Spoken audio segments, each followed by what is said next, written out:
True. Nervous. Very, very dreadfully nervous I had been and am. But why will you say that I am mad? The disease had sharpened my senses, not destroyed, not dulled them. Above all was the sense of hearing acute. I heard all things in the heaven and in the earth. I heard many things in hell. How then am I mad? Hearken, and observe how healthily, how calmly I can tell you the whole story. It is impossible to say how first the idea entered my brain, but once conceived it haunted me day and night. Object there was none, passion there was none. I loved the old man. He had never wronged me, he had never given me insult. For his gold I had no desire. I think it was his eye. Yes, it was this. He had the eye of a vulture, a pale blue eye with a film over it. Whenever it fell upon me, my blood ran cold, and so by degrees, very gradually, I made up my mind to take the life of the old man, and thus rid myself of the eye forever. Now this is the point. You fancy me mad. Madmen know nothing, but you should have seen me. You should have seen how wisely I proceeded, with what caution, with what foresight, with what dissimulation I went to work. I was never kinder to the old man than during the whole week before I killed him. And every night, about midnight, I turned the latch of his door and opened it, oh, so gently. And then, when I had made an opening sufficient for my head, I put in a dark lantern, all closed. Closed so that no light shone out, and then I thrust in my head. Oh, you would have laughed to see how cunningly I thrust it in. I moved it slowly, very, very slowly, so that I may not disturb the old man's sleep. It took me an hour to place my whole head within the opening so far that I could see him as he lay upon his bed. Ha! Would a madman have been so wise as this? And then, when my head was well in the room, I undid the lantern cautiously.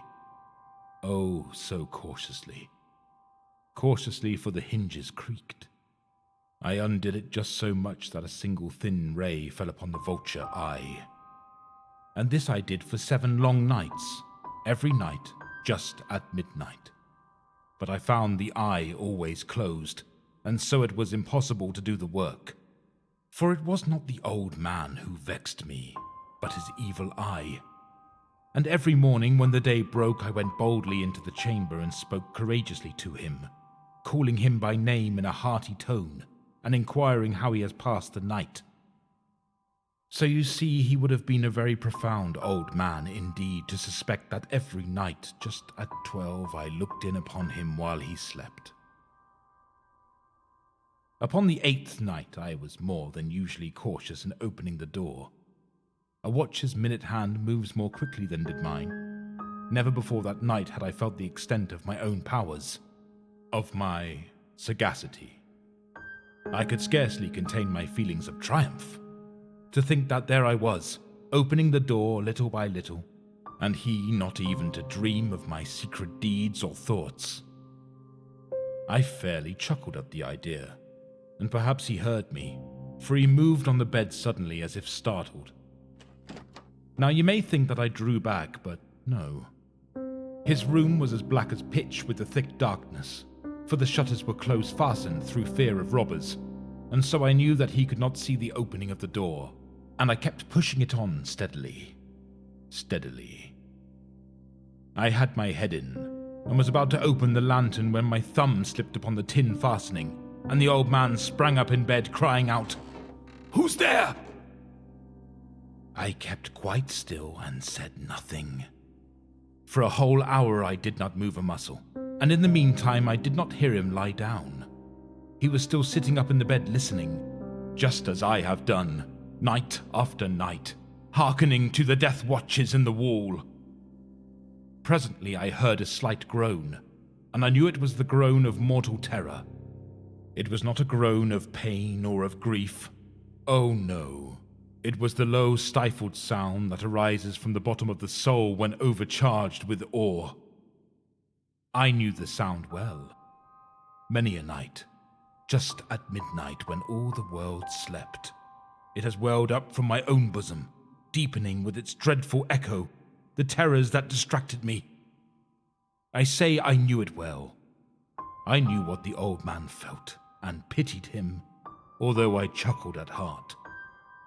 I knew that he had been lying awake ever since the first slight noise when he had turned in the bed.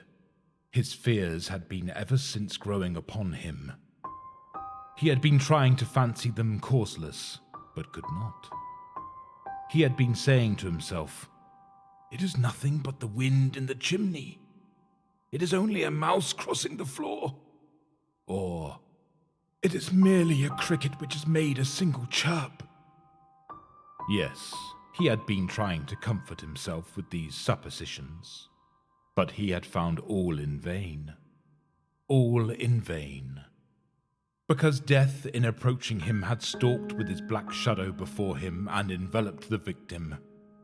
And it was the mournful influence of the unperceived shadow that caused him to feel, although he never saw nor heard, to feel the presence of my head within the room.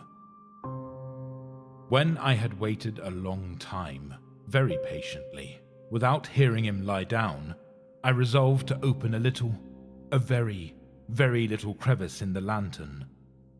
So I opened it. You cannot imagine how stealthily,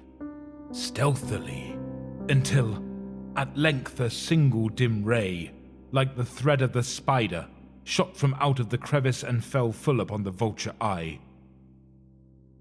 It was open, wide open, and I grew furious as I gazed upon it. I saw it with perfect distinctness. All a dull blue, with a hideous veil over it that chilled the very marrow in my bones.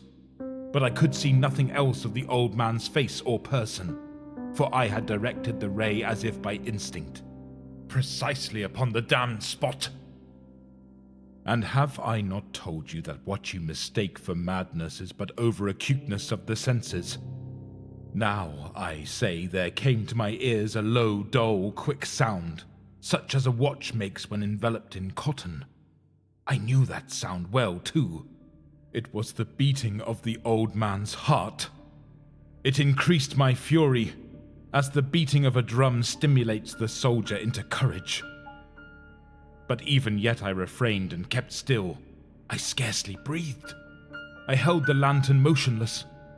I tried how steadily I could maintain the ray upon the eye.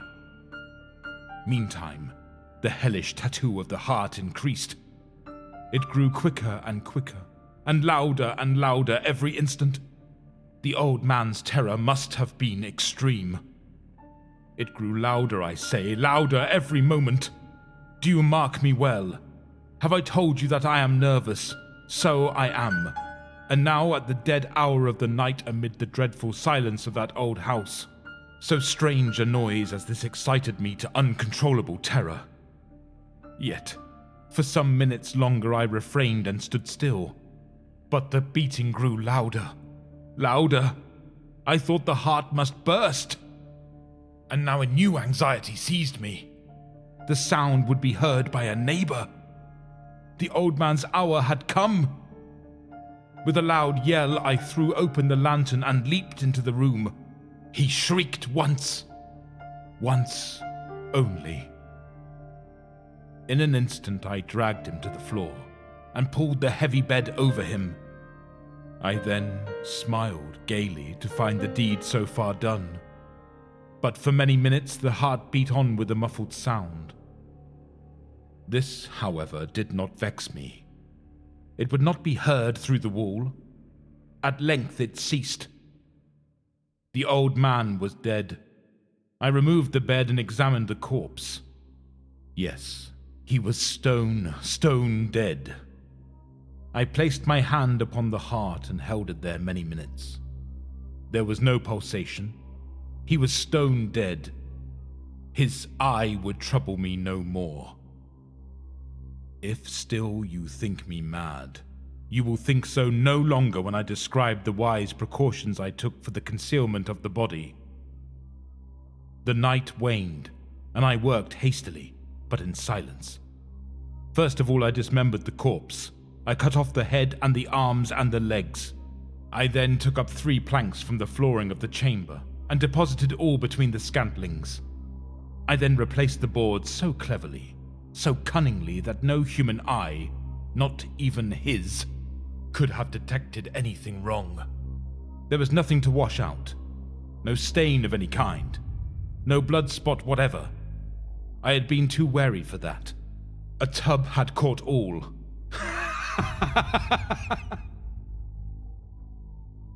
When I had made an end of these labors, it was 4 o'clock, still dark as midnight. As the bell sounded the hour, there came a knocking at the street door. I went down to open it with a light heart, for what had I now to fear? There entered 3 men who introduced themselves with perfect suavity as officers of the police. A shriek had been heard by a neighbor during the night. Suspicion of foul play had been aroused. Information had been lodged at the police office, and the officers had been deputed to search the premises. I smiled, for what had I to fear? I bade the gentleman welcome. The shriek, I said, was my own in a dream. The old man I mentioned was absent in the country. I took my visitors all over the house. I bade them search well. I led them at length to his chamber. I showed them his treasures, secure, undisturbed. In the enthusiasm of my confidence, I brought chairs into the room and desired them here to rest from their fatigues while I myself, in the wild audacity of my perfect triumph, placed my own seat upon the very spot beneath which reposed the corpse of the victim. The officers were satisfied. My manner had convinced them. I was singularly at ease. They sat, and while I answered cheerily, they chatted of familiar things. But ere long, I felt myself getting pale and wished them gone. My head ached, and I fancied a ringing in my ears, but still they sat and still chatted. The ringing became more distinct. It continued and became more distinct. I talked more freely to get rid of the feeling, but it continued and gained definiteness, until at length I found that the noise was not within my ears. No doubt I now grew very pale, but I talked more fluently and with a heightened voice. Yet the sound increased, and what could I do? It was a low, dull, quick sound, much such a sound as a watch makes when enveloped in cotton. I gasped for breath, and yet the officers heard it not. I talked more quickly, more vehemently, but the noise steadily increased. I arose and argued about trifles in a high key and with violent gesticulations, but the noise steadily increased. Why would they not be gone?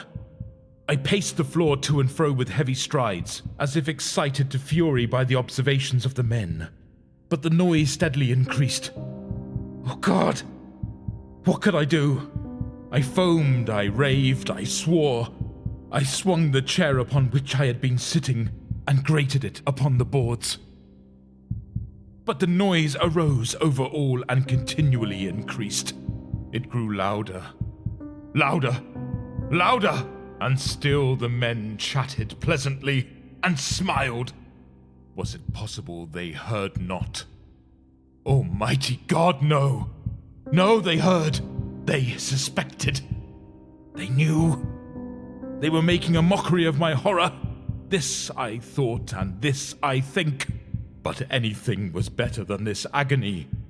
Anything was more tolerable than this derision. I could bear those hypocritical smiles no longer. I felt that I must scream or die.